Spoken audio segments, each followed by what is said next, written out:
हरिओम। आपका स्वागत है हमारे चैनल संस्कृत लवर पर। पहले इसका नाम किंचित सहायम था, अब इसका नाम चेंज कर दिया गया है संस्कृत लवर के नाम से, ताकि सभी को इसको खोजने में आसानी हो। और यदि आप हमारे चैनल पर नए हैं तो इसे सब्सक्राइब अवश्य करें। आपको यहाँ पर संस्कृत विषय से संबंधित सभी परीक्षाओं के लिए सामग्री या वीडियोज़ मिल जाएंगी। आप चाहे नेट का पेपर दे रहे हैं, चाहे डीएसएसबी का दे रहे हैं, चाहे यूपी टीजीटी पीजीटी दे रहे हैं, चाहे राजस्थान का रीट या असिस्टेंट प्रोफेसर जो भी दे रहे हैं, तो कहीं का भी आप संस्कृत से संबंधित एग्ज़ाम परीक्षा दे रहे हैं तो सभी से संबंधित वीडियो आपको यहाँ पर मिल जाएगी। इसलिए आप इस चैनल को सब्सक्राइब करें और अपने फ्रेंड्स के साथ भी इसको शेयर करें, ताकि वो भी इसका लाभ ले सकें। चलिए, आज हम मोक्ष के स्वरूप के बारे में या मोक्ष के बारे में पढ़ेंगे। लगभग सभी दर्शनों ने मोक्ष को माना है। आपको पता ही होगा कि 6 आस्तिक दर्शन माने गए हैं और 3 नास्तिक दर्शन माने गए हैं। सांख्य, योग, न्याय, वैशेषिक, पूर्व मीमांसा और उत्तर मीमांसा, जिसको वेदांत भी कहते हैं। और 3 माने गए हैं नास्तिक दर्शन। नास्तिक दर्शनों में शिरोमणि चार्वाक दर्शन को माना गया है, फिर जैन दर्शन और बौद्ध दर्शन। तो सभी में मोक्ष का स्वरूप बताया गया है, मोक्ष के बारे में चर्चा की गई है। तो आज हम वही देखेंगे कि कौन क्या मानता है। सांख्य अनुसारम, सांख्य जो दर्शन है कपिल मुनि जी का था, और शिष्य परंपरा से होते हुए इसका जो प्रसार किया है वो ईश्वर कृष्ण ने किया है। उन्होंने सांख्य कारिका लिखी है और कपिल का सांख्य सूत्र है। तो सांख्य कारिका में 17 कारिकाएँ हैं, इसलिए इसको सप्तसप्तति हिरण्य सप्तति भी बोलते हैं। तो इन्होंने मोक्ष का क्या कहा है कि मोक्ष कब होता है या मोक्ष क्या होता है। एकांतिक आत्यंतिक दुख निवृत्ति रेव मोक्ष। सांख्य मानता है कि एकांतिक और आत्यंतिक दुख की निवृत्ति हो जाना ही मोक्ष है। अब ये एकांतिक दुख और आत्यंतिक दुख किसको बोलेंगे, पहले देखते हैं कि दुख जो है वो सांख्य 3 प्रकार के दुख मानता है। आध्यात्मिक, अध्यात्म से संबंधित, यानी जब हम क्रोध, लोभ, मोह, मद, द्वेष, इच्छा, इनसे संबंधित जो दुख उत्पन्न होता है वो आध्यात्मिक दुख होता है। आधिभौतिक दुख मतलब जो भूत मतलब प्राणियों से उत्पन्न जो दुख होता है वो आधिभौतिक दुख होता है। जैसे सांप, मनुष्य, पक्षी आदि जो हैं जो शरीर पृथ्वी पर रहते हैं, भूत मतलब होने वाला, यानी जो पृथ्वी पर रहने वाले जीवों से होता है, भौतिक जीवों से, वो आधिभौतिक दुख होता है। और आधिदैविक होता है जो दैविक दुख होता है, राक्षस, भूत, पिशाच और आंधी तूफान जो आता है वो आधिदैविक दुख होता है। तो 3 प्रकार के दुख होते हैं। और भी दुख मानते हैं, वात, पित्त, कफ से या शारीरिक दुख जो भी होता है, लेकिन ये 3 मुख्य मानते हैं। तो वो कहते हैं कि एकांतिक दुख निवृत्ति, एकांतिक होता है कि ये दुख आ जाएं तो इनसे छुटकारा मिल जाए परमानेंटली। एकांतिक दुख निवृत्ति यानी दुख का निवारण हो ही जाए। जैसे कोई बीमार हो जाता है तो क्या करते हैं कि उसको इंजेक्शन देते हैं या कुछ दवाई देते हैं, वो ठीक हो जाता है। तो कहता है कि मोक्ष को तो कब होता है, जब इन तीनों दुखों की निवृत्ति हो जाए तो मोक्ष होता है। और वो दुख तीनों की निवृत्ति हो जाए दुख की, और उसके बाद आत्यंतिक दुख निवृत्ति, यानी जो तीनों चले तो गए एक बार लेकिन दोबारा न लौटे, वो आत्यंतिक दुख निवृत्ति होता है। यानी हमेशा के लिए दुख का चले जाना, वो मोक्ष कहलाता है। तो ये समझ में आया कि एकांतिक और आत्यंतिक दुख निवृत्ति ही मोक्ष मानी गई है सांख्य में। एकांतिक दुख मतलब दुख का अवश्य रूप से या निश्चित रूप से निवारण हो जाए, और जो दुख का निवारण हो गया है वो दुख लौट के फिर ना आए, तो वही मोक्ष कहलाता है। और मोक्ष किससे होता है, ज्ञान से होता है। किसके ज्ञान से होता है, व्यक्त अव्यक्त ज्ञ विज्ञानात्, यानी व्यक्त के ज्ञान से, अव्यक्त के ज्ञान से और ज्ञ के ज्ञान से। व्यक्त क्या होता है, महत आदि जो तत्व होते हैं उनके ज्ञान से, और अव्यक्त होता है प्रकृति, इसको प्रधान भी बोलते हैं, ठीक है, प्रधान भी इसको कहते हैं। तो प्रकृति के ज्ञान से और ज्ञ होता है पुरुष, यानी महद आदि तत्व प्रकृति और पुरुष के ज्ञान से अपवर्ग प्राप्त होता है, ये सांख्य का मानना है। अपवर्ग मतलब मोक्ष। अस्तु, इसके बाद है योग दर्शन। योग दर्शन को सहेश्वर सांख्य भी कहते हैं। क्यों कहते हैं?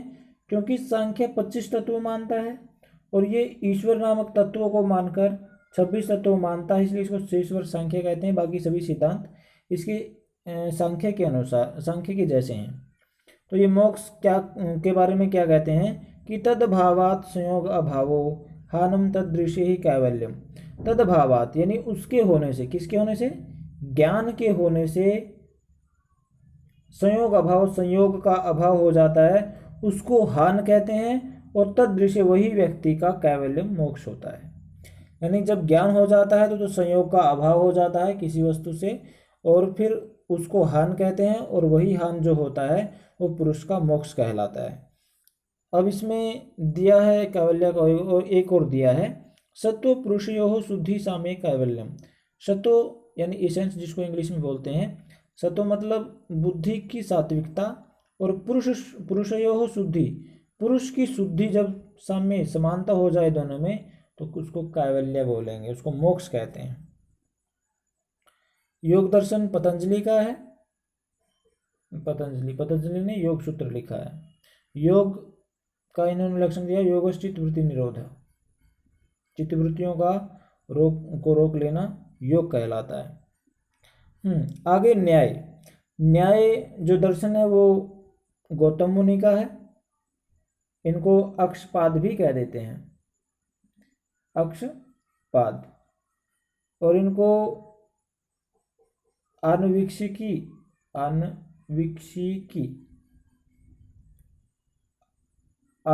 दर्शन भी इसको बोल देते हैं, क्योंकि ये अनुमान के आधार पर ही या तर्क के आधार पर ही किसी भी चीज़ की सत्ता मानते हैं या किसी भी चीज़ की सिद्धि करते हैं। तो इन्होंने मोक्ष को क्या बताया है? निःश्रेयस कहा है मोक्ष को, और उसके बारे में कहा कि निःश्रेय सिद्धि किससे होती है, यानी मोक्ष प्राप्ति किससे होती? तत्व ज्ञानात्, तत्वों के ज्ञान से। और इन्होंने कहा कि दुखस्य आत्यंतिक निवृत्ति रेव मोक्ष, यानी दुख की आत्यंतिक निवृत्ति ही मोक्ष है। सांख्य ने एकांतिक और आत्यंतिक दोनों प्रकार की निवृत्ति को मोक्ष माना है, लेकिन ये कहते हैं कि केवल आत्यंतिक निवृत्ति ही मोक्ष है, यानी दुख आए ही नहीं, दुख लौट के ही नहीं आए, या दुख आए ही नहीं, वही मोक्ष है। कौन मानता है? ये न्याय। और इनका जो न्याय का जो सिद्धांत है वो वैशेषिक दर्शन के समान है। वैशेषिक दर्शन जो है वो महर्षि कणाद का है, या इसको उलूक्य दर्शन भी कहते हैं। उलूक भी इनका नाम था, कणाद का, ठीक है। तो इनके दोनों के जो सिद्धांत लगभग समान है। तो वैशेषिक दर्शन भी यही मानता है। आगे वेदांत में मोक्ष का तो नाम नहीं आया है, लेकिन वहाँ जीवन मुक्ति दे रखा है कि जीवन मुक्ति, जीवन से मुक्ति, या फिर जीवन की मुक्ति। तो जीवन मुक्ति का स्वरूप वहाँ पर बताया है कि ज्ञानात् मुक्ति, ज्ञान से मुक्ति होती। जैसे ऊपर वाले जो सांख्य और योग मानते हैं कि ज्ञान से मोक्ष प्राप्त होता है, तो ये वेदांत दर्शन भी मानता है कि ज्ञान से मुक्ति मिलती है। तो जीवन मुक्ति का स्वरूप क्या बताया है कि अखंड ब्रह्म का ज्ञान हो जाता है, अज्ञान का नाश हो जाता है, और ब्रह्म से साक्षात्कार हो जाता है। और है कि संचित कर्म और जितने भी संशय आदि जो हैं उनका सबका नाश हो जाता है। संचित कर्म, प्रारब्ध कर्म, जितने भी प्रकार के कर्म हैं, और संशय आदि जो है वो सबका नाश हो जाता है। कब? जब जीवन मुक्ति होती है। बंधन मुक्त ब्रह्म रूपे अवस्थिता च, वो बंधन से मुक्त हो जाता है और ब्रह्म के रूप में स्थित हो जाता है। कि जिसकी जीवन मुक्ति हो जाती है उसको ये ब्रह्म ही मान लेते हैं। एक वाक्य आता है तत्वमसि, तत्वमसि यानी वह तुम हो। वह किसके लिए आया? तत् मतलब वह कौन? ब्रह्म। वह तुम हो, यानी यहाँ पर ब्रह्म, क्योंकि वह ब्रह्म तुम ही हो। यानी जब आदमी को ज्ञान हो जाता है तो स्वयं भी ब्रह्म के सदृश हो जाता है, इसलिए उसकी जीवन मुक्ति मानी गई है। तो इसमें एक लक्षणा का भी प्रयोग किया जाता है तत्त्वमसि वाक्य में, भाग लक्षणा जिसको बोलते हैं। ठीक है, भाग लक्षणा या ज़्यादा ज्यादा लक्षणा भी इसको कह देते हैं। तो इससे उसका तत्त्वमसि वाक्य का प्रयोग किया जाता है, या फिर कह लीजिए निर्धारण किया जाता है कि वो किस अर्थ में आया है, निश्चय किया जाता है। चलो, वेदांत में ज्ञान मुक्ति, ज्ञानात् मुक्ति, ज्ञान से मुक्ति मानी गई है, और मोक्ष को जीवन मुक्ति के रूप में परिभाषित किया गया है। इन्होंने मोक्ष शब्द का प्रयोग नहीं किया। अब जीवन मुक्ति में के लिए मुंडक उपनिषद में भी एक आया है कि अखिल बाध रहित हो ब्रह्मनिष्ठा, जो सभी बाधाओं से रहित हो जाए और ब्रह्म में निष्ठ हो जाए वही जीवन मुक्त होता है, और वही जीवन मुक्ति होती है। आगे उपदेश शास्त्री में भी दिया है जीवन मुक्ति के बारे में कि सुषुप्तवत जागृति यो न पश्यति, यानी जागते हुए भी सोए हुए की तरह जो नहीं देखता है। द्वयम या पश्यन्नपि च अद्वयत्वता, यानी दो को देखता हुआ भी वो केवल एक उस परमात्मा के अंश को ही देखता है। तथा च कुर्वन् अपि निष्क्रियश्च, यानी और कार्य करता हुआ भी निष्क्रिय रहता है। स आत्मवित्, वह आत्मा को जानने वाला नान्य कोई दूसरा नहीं, इति है निश्चय, यही यहाँ पर निश्चित है। यानी वही जीवन मुक्त है, वही आत्मवेता है, वही ब्रह्म है जो इस प्रकार से रहता है। मीमांसा जो है ये भी एक दर्शन है। ये मीमांसा यानी उत्तर मीमांसा वेदांत को कह देते हैं, पूर्व मीमांसा को मीमांसा दर्शन कह देते हैं। तो यहाँ पर जो मोक्ष की साधना दो प्रकार से की गई है। कैसे? काम्यानाम तथा निषिद्ध कर्मणाम परित्याग। काम्यानाम यानी किसी कामना से हम कोई कर्म करते हैं तो उनका त्याग कर देना चाहिए। निषिद्ध कर्मणाम त्याग, और निषिद्ध काम जो होते हैं यानी जो काम नहीं करने चाहिए, शास्त्रों में जिनका करने से मना किया गया है उनको भी छोड़ देना चाहिए। तो उन्होंने एक तो इस प्रकार से मोक्ष की साधना की है, और दूसरा है कि नित्य कर्मणाम सदैव अनुष्ठानम। और नित्य कर्म कौन से होते हैं? संध्या वंदन आदि जो कर्म होते हैं उनका हमेशा से अनुष्ठान करना, ये भी एक मोक्ष का साधन है। आगे श्रीमद् भगवत गीता, ये महाभारत के भीष्म पर्व से ली गई है। महाभारत का जो भीष्म पर्व 6वां पर्व है, और महाभारत में जैसे 18 पर्व हैं तो श्रीमद् भगवत गीता में भी 18 अध्याय हैं। और इसमें 11वां अध्याय जो विश्वरूप दर्शन योग है, यानी इसमें भगवान श्री कृष्ण अपना विराट स्वरूप दिखाते हैं। तो देखिए, श्रीमद् भगवत गीता में कहा गया है कि संन्यासः कर्मयोगश्च निःश्रेयस्करो उभौ, यानी संन्यास और कर्मयोग ये दोनों ही निःश्रेयस्करो, निःश्रेयस मतलब मोक्ष के साधन है। ठीक है, ये दोनों ही मोक्ष के साधन है। तयोस्तु कर्म संन्यासात्, यानी उन दोनों में से, कौन दोनों में से? कर्म और संन्यास में से कर्मयोगो विशिष्यते, यानी कर्मयोग ही विशेष महत्व का होता है। यानी अपने मानव को कर्म करते रहना चाहिए, उसकी चिंता नहीं करनी चाहिए, फल की चिंता नहीं करनी चाहिए। तो वो कर्म योग जो होता है वही निःश्रेयस कर, यानी मोक्ष के लिए सर्वोत्तम मार्ग है। यानी मोक्ष दो प्रकार से होता है, संन्यास योग से और कर्म योग से। लेकिन फिर भी श्री कृष्ण जी कहते हैं भगवद गीता में कि संन्यास और कर्म से भी जो कर्म योग है वो सबसे उत्तम है मोक्ष प्राप्ति के लिए। अस्तु, ये थे आस्तिक दर्शन। अब नास्तिक दर्शनों में जो चार्वाक दर्शन है, इसके प्रणेता बृहस्पति माने जाते हैं। तो ये कहते हैं कि मरणों वर्ग, मर जाना ही मोक्ष है। यानी कहते हैं कि जब ये शरीर जब तक चलता रहता है तब तक ठीक है, लेकिन जैसे ही शरीर से प्राण निकल जाते हैं, श्वास खत्म हो जाते हैं, तभी आदमी का मोक्ष हो जाता है।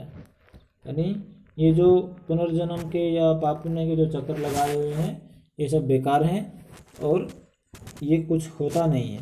उन्होंने राजा को ही ईश्वर माना है कि पृथ्वी पर, यानी जो राजा है वही ईश्वर का प्रतिनिधित्व है या वही ईश्वर है, और वो जो जैसा चाहता है वैसा ही होता है।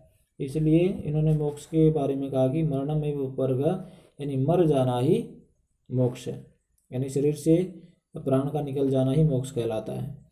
अब जैन दर्शन कहता है कि सम्यक दर्शन ज्ञान चरित्रानि मोक्ष मार्ग है, यानी सम्यक दर्शन, सम्यक ज्ञान और सम्यक चरित्र, ये तीन जो हैं वो मोक्ष के साधन हैं। इन तीनों के माध्यम से मोक्ष प्राप्त हो सकता है। जैन दर्शन हो गया। बौद्ध दर्शन भूल गए लिखना, तो बौद्ध दर्शन में आपको वैसे बता देते हैं।